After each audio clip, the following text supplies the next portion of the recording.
Hello students, आज हम start कर रहे हैं फार्मेकोलॉजी का पहला topic, introduction and scope of pharmacology, एक माइंड मैप के थ्रू।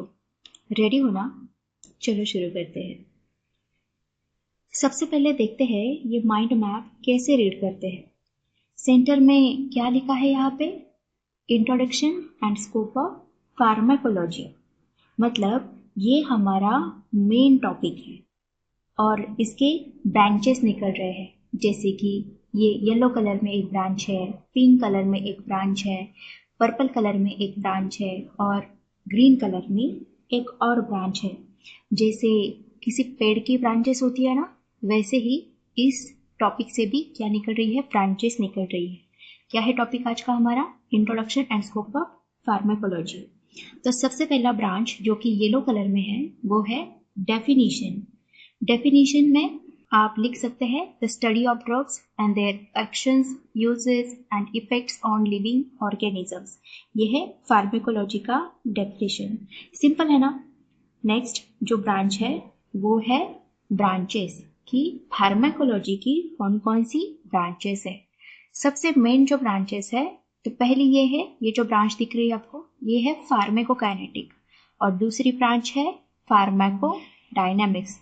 फार्मेकोकाइनेटिक और फार्मेकोडायनामिक, ये जो दो ब्रांचेस है, ये मेन और इम्पोर्टेंट ब्रांचेस है फार्मेकोलॉजी की। इसके अलावा और भी ब्रांचेस हैं, जैसे कि क्लिनिकल फार्मेकोलॉजी है, टॉक्सिकोलॉजी है, फार्मेकोथेराप्यूटिक्स है ना? इस तरह की ब्रांचेस है। कैसे? पहली है फार्मेकोकाइनेटिक, फार्मेकोडायनामिक, toxicology, फार्मेकोथेराप्यूटिक and clinical pharmacology.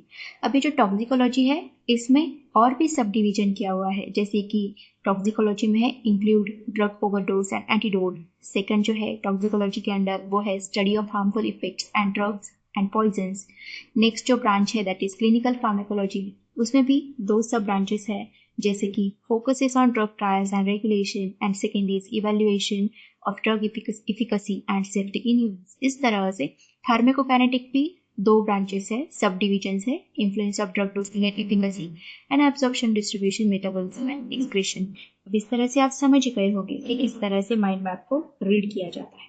Next है स्कोप। तो आगे चलते हैं स्कोप पे। फार्मेकोलॉजी का उसे सिर्फ मेडिसिन बनाने में यूज नहीं होता है, क्लिनिकल रिसर्च में होता है, ड्रग डेवलपमेंट में होता है, जैसे कि यहाँ पे देख सकते हैं, ड्रग डेवलपमेंट हो सकता है, पर्सनलाइज मेडिसिन में होता है, टॉक्सिसिटी टेस्टिंग के लिए हो सकता है, थेरापेटिक में भी हो सकता है। तो ये थी ब्रांचेस किसकी? Introduction and scope of pharmacology. इसे हम कहते हैं माइंड मैप। अगर आप ये पूरा टॉपिक नोटबुक से या फिर बुक से पढ़ने जाते तो आपका कितना टाइम वेस्ट हो जाता है ना?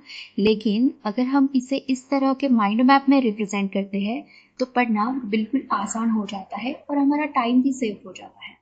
तो अगर आप चाहते हैं कि मैं इस तरह के और भी माइंड मैप्स और वीडियोस इसी भी सब्जेक्ट, इस फार्मेकोलॉजी सब्जेक्ट के लिए और भी सब्जेक्ट के लिए लाऊं, तो प्लीज़ आप कमेंट कीजिए ताकि मैं और भी माइंड मैप्स आपके लिए लेकर आ सकूं। ऐसे और वीडियोस के लिए चैनल को सब्सक्राइब करना ना भूलिए और हम नेक्स्ट वीडियो में जल्दी ही मिलेंगे।